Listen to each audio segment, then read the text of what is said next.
শুভ সকাল বন্ধুরা, মঙ্গলবারের একটা সকাল। আজ 14 তারিখ, তো 14ই মে। যাই হোক, আজকের ব্লগটা আমি বাবাইয়ের ঘরের থেকে শুরু করলাম। বাবাইয়ের ঘরটা পরিষ্কার করলাম, তো ভাবলাম এখান থেকে ব্লগটা স্টার্ট করি। আর দেখো, এখনও বাবাইয়ের জন্মদিন চলে গেছে, তাও আমি এগুলো এখনও খুলিনি। বেশ ভালো লাগছে, একটা জন্মদিন ফিল থাকছে, তাই হ্যাপি বার্থডেটা এখনও খুলিনি। থাকুক যে কদিন আছে। যাই হোক, বাবাই আজকে ওর বাবার ঘরে ঘুমাচ্ছিল, তো আমি বাবাইয়ের এই ঘরটা ফাঁকাই ছিল, তাড়াতাড়ি এই ঘরে বিছানাটা তুলে নিলাম। তো চলো, আমরা সারাদিনে কী করছি কী করবো সবটাই তোমাদের সঙ্গে শেয়ার করবো। আর এই গাছটা দেখো কি সুন্দর লাগছে না?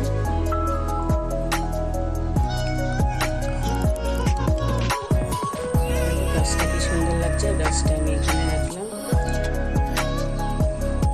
গাছটা এখানে ঠিকঠাক মানাচ্ছে।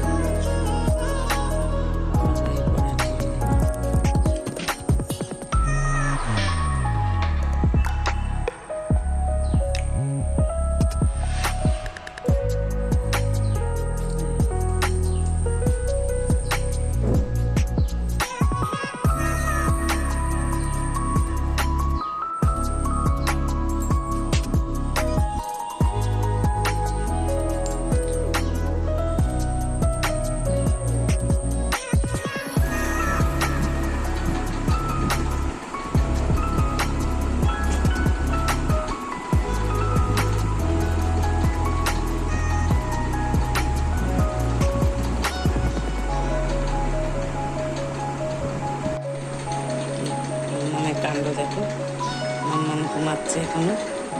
মাম্মামের এখনো ঘুম ভাঙেনি, মাম্মাম ঘুম দিচ্ছে। বালিশ টালিশ ছড়িয়ে দিয়ে বালিশের থেকে মাথাও নেবে গেছে।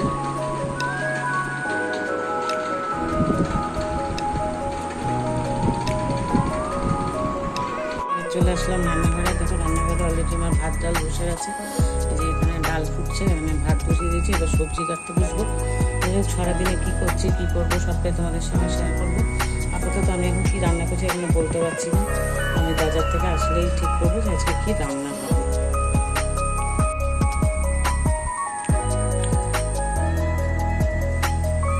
আমি তোমাদের বলি, তখন বলেছিলাম যে আমি বাজার থেকে আসলে জানাবো যে কী রান্না করবো। আচ্ছা, এদিকে দেখি, এদিকে ভাত হয়ে গেছে, ডাল হয়ে গেছে, এদিকে আলু ভাজা হয়ে গেছে, এদিকে ডিম সিদ্ধ, আর এই কড়াই বসিয়ে দিয়েছি। এই যে পালং শাক কাটা রেডি, এখানে কাতলা মাছ ধুয়ে একদম নুন হলুদ মাখানো হয়ে গেছে। তো আজকে রান্না হচ্ছে ডাল, আলু ভাজা, পালং শাক আর তোমার এই কাতলা মাছের ঝোল। যাই হোক, তো রান্নাটা করি, তারপর তোমাদের সঙ্গে আমি আবার রান্না করতে করতে তো শেয়ার করবো। আপাতত কড়াই তেলটা দিয়ে দিই মাছটা ভাজার জন্য।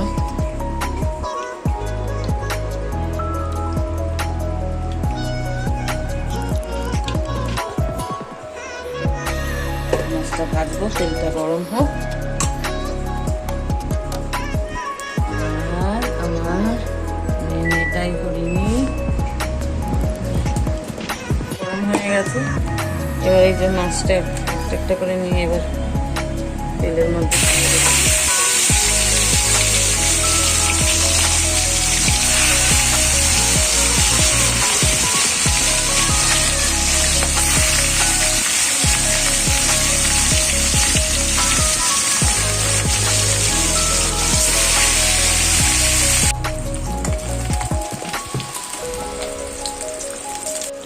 আচ্ছা, মাছগুলো ভাজা হয়ে গেছে। মাছের ঝোলে এবার আলুটা ভাজছি। আলুটা লাল লাল করে ভাজা হয়ে গেলে মশলাটা দিয়ে কষিয়ে লাল লাল করে, মানে পাতলা ঝোল হবে আর কি।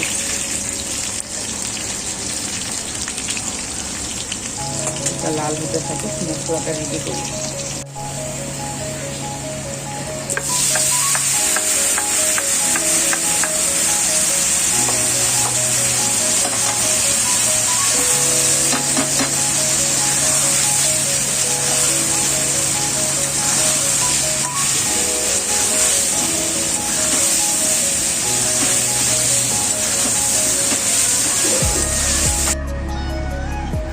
আচ্ছা, মাছের ঝোলটা একদম কষানোর পর জল দেওয়া হয়ে গেছে। এবার মাছের ঝোলটা হতে থাকুক, আমি তোমাদের সঙ্গে আবার পরে আসছি। যদিও আমার এখনও রান্না শেষ হয়নি, দেখো এখনো আমার এই যে পালং শাকটা বাকি আছে। যাই হোক, এটা এখনও রেডি করা বাকি।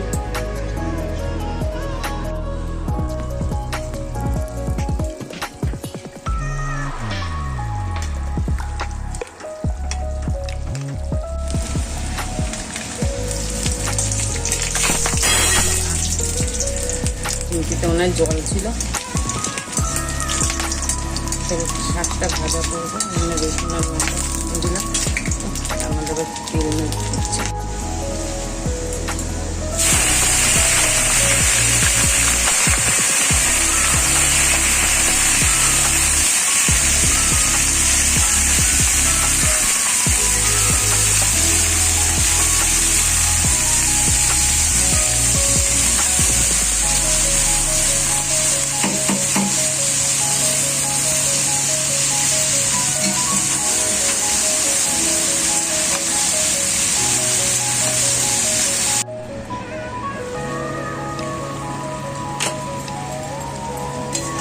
শাকটাকে কত জল বেরিয়েছে, শাকের মধ্যে আমি একটু জলও দিই, শাকের কত জল বেরিয়েছে।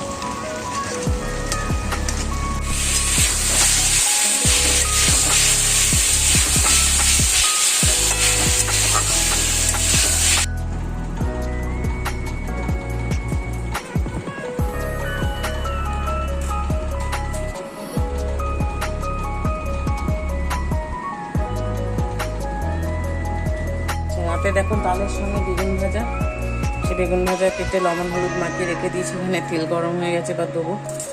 আর ডাল মাছের ঝোল, ভাতও হয়ে গেছে। এই বেগুনটা আমি লাস্টেই ভাজি, খাওয়ার আগে, যে বেগুন আগে থাকতে ভেজে রাখলে নেতিয়ে যায় তো। তা যাই হোক, আজকে সারাদিন কি করেছি না করেছি, 14 তারিখের ব্লগটা এখানেই শেষ হচ্ছে। তো আজকের ব্লগটা দেখে যদি তোমাদের ভালো লাগে, কি করতে হবে, একটা লাইক কমেন্ট শেয়ার করে দিতে হবে। আর নতুন বন্ধু যারা আছে তারা সাবস্ক্রাইব করতে ভুলো না। তো টাটা, কাল আবার আসছি নতুন আর একটা ব্লগে। সেই বেগুন ভাবতে ভাবতেই ব্লগটা শেষ করলাম আর কি। সকালে ব্লগটা শুরুও করেছিলাম মনে হয় রান্নাঘরের থেকে, এখন আমার খেয়ালও নেই। যাই হোক, তো আপাতত আমি রাখছি। তো কালকে আবার তোমাদের সঙ্গে দেখা হবে। মনে নেই ব্লগটা রান্নাঘর থেকে শুরু করেছিলাম, আপনার ঘরের থেকে। যাই হোক, রান্না দেখি ব্লগটা শেষ হলো। সবাই ভালো থেকো, সুস্থ থেকো। আর সব শেষে সবাইকে জানাই শুভরাত্রি, এটা বলেই আজকের মতো আসছি। আবার নতুন আর একটা ব্লগে তোমাদের সঙ্গে দেখা হচ্ছে। ততক্ষণের জন্য টাটা।